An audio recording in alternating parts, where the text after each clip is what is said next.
دار ڈرامے کی نیکسٹ آنے والی ایپیسوڈ میں آخر کار جو وہ مہرنسا کے لیے ایک نئی مشکل کھڑی ہو چکی ہے۔ بڑی مشکل سے شنواز اور مہرنسا کے بیچ میں جو وہ تعلقات بہتر ہونے لگتے ہیں، لیکن اب عروج بیچ میں ایسی درار ڈالتی ہے جس کی وجہ سے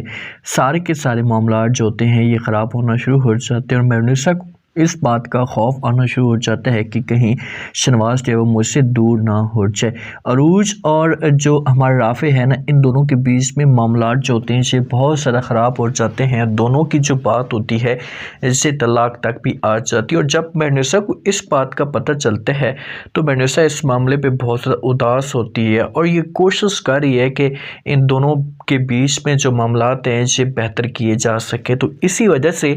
یہ رافع کے ساتھ کال پہ بات کرتی ہے، رافع کو ساری کی ساری کہانی بتا دیتی ہے۔ رافع کو کہتی ہے کہ میاں اور بیوی کا جو رشتہ ہے نا یہ ایک مضبوط رشتہ ہے اور دونوں کے بیچ میں لڑائی جھگڑے مسئلے مسائل چلتے رہتے ہیں۔ میں آپ کو یہی کہوں گی کہ جو بھی ہونا تھا وہ تو ہو چکا ہے، آپ ایسا کریں کہ آپ جائیں اور جا کر جب وہ لے کر آ جائیں عروج کو۔ جب یہ بات رافع سنتا ہے تو رافع اس معاملے پہ بڑا پریشان ہو جاتا ہے اور ساری کی ساری جو کہانی ہوگی یہ بتا دے گا مہرنسا کو اور کہے گا کہ میں کچھ بھی نہیں کر سکتا، میں نے بہت کوشش کی ہے اسے سمجھانے کی، بہت منتیں ترلے کی ہیں، اس کی آگے ریکویسٹ کی ہے، لیکن وہ جب بات ماننے کے لیے تیار نہیں ہے تو پھر میرے پاس کوئی اور آپشن موجود نہیں ہے۔ تو اس معاملے پہ پھر بھی کسی طرح سے مہرنسا مجبور کرے گی اور رافع جو ہوگا یہ بات مان جائے گا اور کہے گا کہ ٹھیک ہے میں جانے کے لیے تیار ہوں۔ اب جب عروج کو اس بات کا پتہ چلتا ہے نا تو عروج کے دماغ کے اندر عجیب طرح کی غلط باتیں آنا شروع ہو جاتی ہیں اور عروج کو اس معاملے پہ بڑا غصہ آتا ہے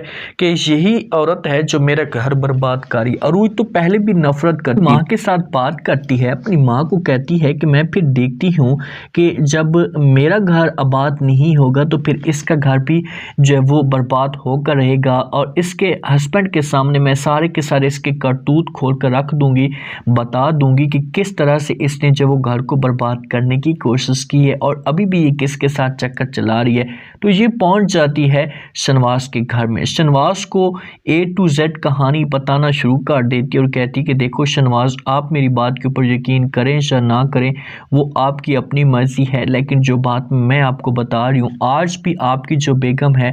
یہ رافع کے ساتھ چکر چلا رہی ہے، اسی کے ساتھ اس کا ریلیشن ہے۔ جب یہ باتیں مہرنسا سنتی ہے تو مہرنسا اس معاملے پہ شاک ہو جاتی ہے۔ مہرنسا کو تو یقین تک نہیں ہوتا کہ آخرکار اس حد تک بھی عروج جا سکتی ہے اور اس کی باتیں بھی کر سکتی ہے۔ یہ بار بار سمجھانے کی کوشش کرتی ہے، بار بار ریکویسٹ کرتی ہے شنواز کے سامنے، شنواز کو کہتی ہے کہ شنواز آپ میرے اوپر یقین کریں، یہ جو کچھ بھی بول رہی ہے یہ جھوٹ بول رہی ہے، ایسی کوئی بات نہیں ہے، میرا رافع کے ساتھ کسی قسم کا کوئی بھی تعلق نہیں ہے۔ ہاں میں نے اس کے ساتھ بات کی تھی صرف اسے اس کو سمجھانے کے لیے، ماحول کو ٹھیک کرنے کے لیے۔ جب یہ بات شنواز سنتا ہے تو شنواز اس معاملے پہ بالکل بھی یقین نہیں کرتا اور یہ غصے سے دیکھنا شروع کر دیتا ہے مہرنسا کی طرف۔ جب مہرنسا کی طرف غصے سے دیکھے گا تو لازمی طور پر یہ اپنی نفرت بھی شو کرے گا اور یہ جہاں سے غصے سے چلا جاتا ہے۔ مہرنسا جب یہ ماحول دیکھتی تو یہ بہت زیادہ پریشان ہو جاتی ہے کیونکہ مہرنسا یہ سمجھ رہی تھی کہ کسی طریقے سے